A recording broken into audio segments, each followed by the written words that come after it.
Hello everyone and welcome to the brand new YouTube channel, Jamieson001. We have taken over TikTok. We've taken TikTok by storm. Now we're here to do it to YouTube.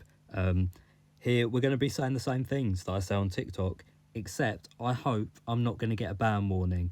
Never going to let that one go. So I've spent a lot of time thinking, how am I going to start a YouTube channel? What am I going to start by talking about? It's a big occasion.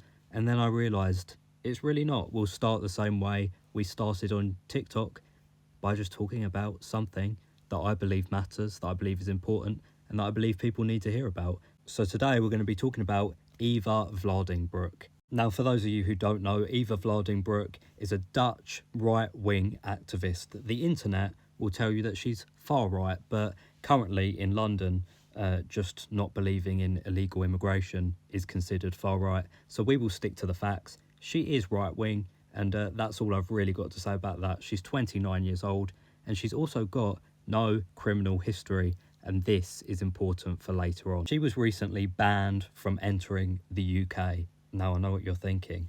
Wow, she must have done something truly terrible, because the UK lets in terrorist sympathisers, terrorists themselves, hence why we have a terrorist watch list. But this woman must be a vile, vile human, correct? Well, let me tell you what she actually said. She released a quote on X, formerly Twitter, and allow me to read this because I'm going to quote it correctly.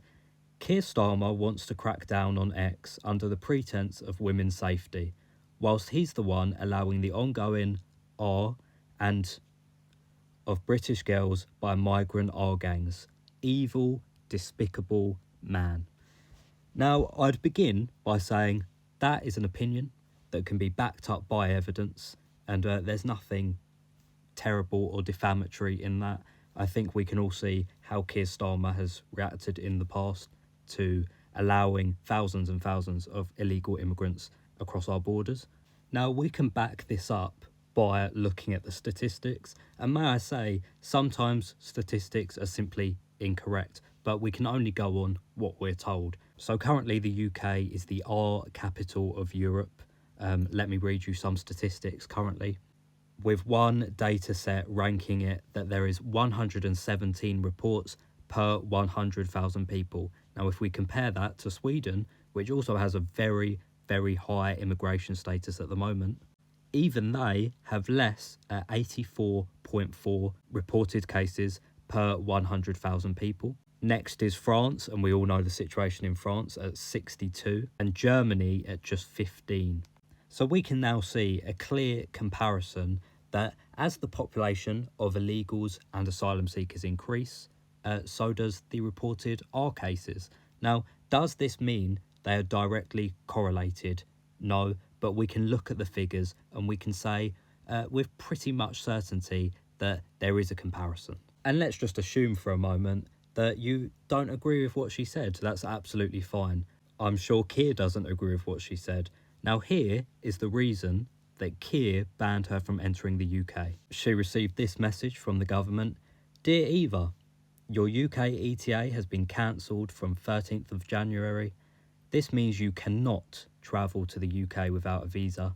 This is because your presence in the UK is not considered to be conducive to the public good.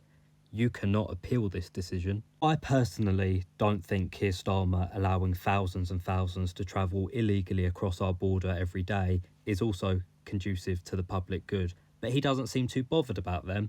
He is more bothered about a Dutch activist who previously attended a Tommy Robinson march just a few short months before the next one is due to happen. Now, do we know if she was going to attend that march? No. But I do believe that that is a fair assumption to make, given that she did so well at the first one. Now, another thing I wanted to mention is it not the sign of a dictatorship to silence the opposition? Yes, she has very different views to Keir Starmer, and that is absolutely fine, but she has no criminal past. There's no proof that she would have radicalised anyone coming to the UK, even though he believes that she is far right, no doubt. There is no evidence to suggest that this is the case. The only reason she has been banned is literally because she does not like Keir Starmer, and she said a fairly true statement about him, which can be backed up by the facts of increased R's as the illegal immigration population increases in our country. This is nothing but a sign of weakness and weak leadership. And how has this affected Keir Starmer? Well, I'll tell you how. None of us would have heard about Eva, really, even if she had attended the second march. None of us would really know who she is. I attended the first one. I didn't know she was there. I didn't remember her name. Since Keir made a point of banning her and saying, you cannot appeal this decision, very dictatorial, by the way, so many more people who would have never even heard her name, been aware of who she was, have heard who she is. And Keir has shown his true colours. Now, I'm going to leave you with this. Who would you rather have enter your country? Someone who is trying to enter legally, who you know she has a clear background, who has right-wing views, or someone who is claiming they're fleeing war from a country, who travels here illegally, who throws all documentation over the side of a boat so you can't see their past? I know who I'd prefer having in my country, and we all know who Keir prefers. He's made his choice, and it's not a good one for the British people. If you enjoyed the first YouTube video, please hit the subscribe button, leave a comment and a like, and well, I would tell you to watch another video, but at the moment, there isn't any.